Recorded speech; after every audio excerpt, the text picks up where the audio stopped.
Hello all, welcome back to my YouTube channel and blog.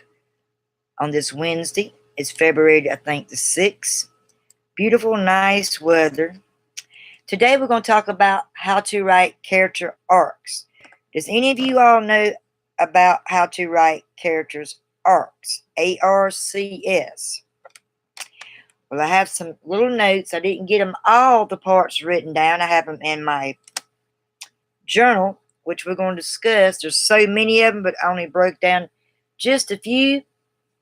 How to write characters arcs. Number one, learn how to write character arcs that resonates with your readers and lead them with gasping, cheering, or crying, or all three. You want to show emotion structure of your characters, in with following through of character arcs. Can you structure characters? I believe you can. Part 2, the lie your character believes. Now it goes in further more detail, so let's open up one of my favorite journals. I do most of my channels with on here. Let me go where my page is at. So I did a lot of notes. I'm also learning along with you because certain things confuses me on this how-to tutorial education video blog. There's different things. It's a lot about stories, plotting, settings, videos that I actually do. This is on how to write characters arc. All right, number one, can you structure characters? Connecting to readers, like I said, is grabbing a hold of the emotion. Part 2, the lie your character believes. The change arc is all about the lie your character believes.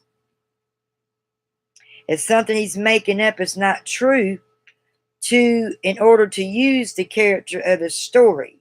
He's like making a lie about it or something like that. Number 3, and take these notes down. You need to write these out.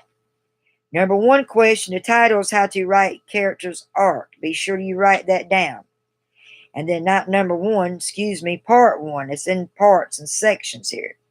Can you structure character? Question. Connecting to readers, grabbing the hold of their emotions. Write that down. Part 2, the lie your character believes. And if you miss it, you can just go back and play it and pause it and get the rest of the information that way, because I have to move along here. The lie your character believes. The change arc is all about the lie your character believes.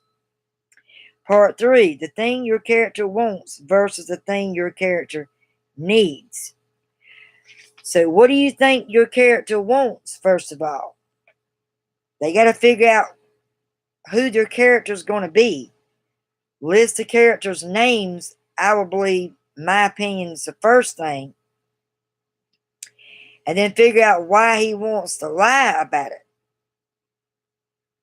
The lie plays out in your character's life and your story through the conflict between the thing that he needs. Does that make any sense?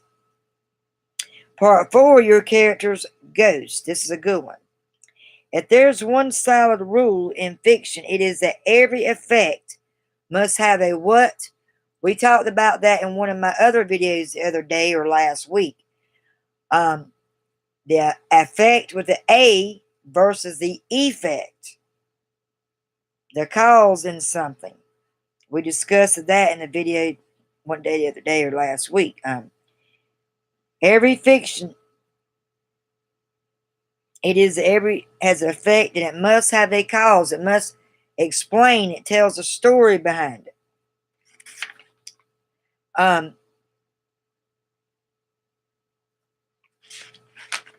That was part 4, your character's gaze. Part 5, their characteristic moment. The first impressions do count. It's how your title pops out, how your story begins. If that's not smooth and it don't stick out, it's going to make a bad impression. Also, for your character arcs, you want to leave in a good impression. That is very important.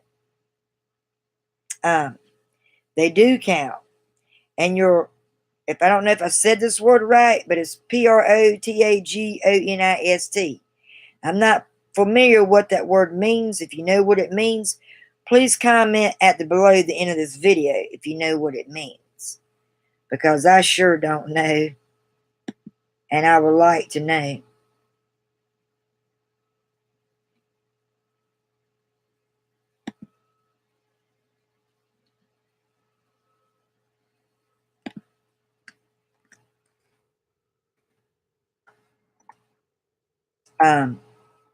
Let's move this over here a minute. And your protagonist characteristic moment is his first chance to impress who? You all. Y'all, the viewers, the readers reading the story.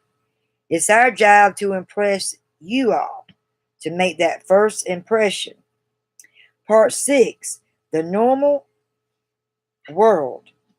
In this story, the normal world will play an important role in the first quarter of your story. That's in the very beginning of your story, the whole outline, the beginning of it. You have to once again make that first impression of your story. Part 7, the first act. It's the slowest part of the story. If it's going slow, too fast, it's the slowest part of it. And it often is. It sets up the plot and the character arc. It's the slowest part of it. So I hope some of this is making sense. I'll go back and study it a little bit more after the video, but I'm just getting the basics out. Wait a minute. I gotta find the page because it flips on over.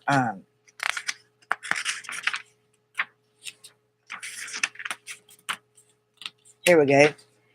Part 8, the first plot point.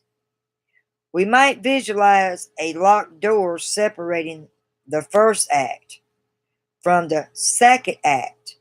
The first plot point is where the protagonist sticks his key in that door and unlocks it. He's showing and tell what he's doing to that door. Okay?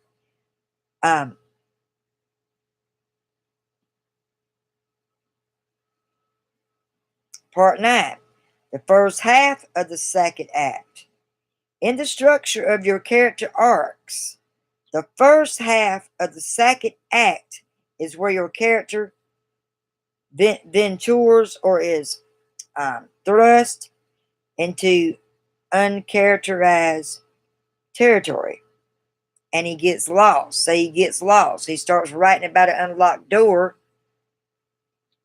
He unlocks it, but then he gets lost on what he's going to write about the next character arc from the first half to the second act. He gets lost in that section. Part 10, the midpoint. In a positive change character arc, your protagonist will have spent the first half of the second act. And look it up and do more little reading on it if you're kind of confused. Or feel free to ask me questions and I'll try to get broke down best I know how. Part 11, the second half of the second act. There got many more, but I stopped from at 1 to part 1 to 11 because there's so many of them. And I might have to do another section, another part to continue in order to do them all. So I'm just going to do part 1 to 11 for now. The second half of the second act is where your character shifts out of the reactive phase. In other words, he's moving on, shifting to another part of the character of the story. Reactive phase, in which the conflict is being controlled by the antagonist. You got the protagonist and you got the antagonist, or however you say that. And it starts moving into the active phase, in which he starts taking control of the conflict for himself. If he doesn't take control and fix where he got lost at and learn the difference between protagonist an antagonist, he's going to get lost and it's not going to go nowhere. It's going to cause conflict for himself. But since he's gaining control of his conflict, his reactive phase, the conflict between the antagonist and protagonist, he's learning to get control of it. So you see, this is to all the writers that is wanting to learn to better themselves as writers, participating in these how-to exercises only for writers. If you're not a writer, you don't never write anything, this video vlog, I'm sorry, isn't for you. But oh, you're welcome to view it. You're welcome to comment, like it, and subscribe my channel when you feel comfortable enough to know me. So I hope this video helps you out on how to write character arcs. As I said, enjoy your Wednesday. Happy hump day. It's February 6th. It is 11:57 a.m. You all have a great Wednesday, hump day, and God bless. Bye.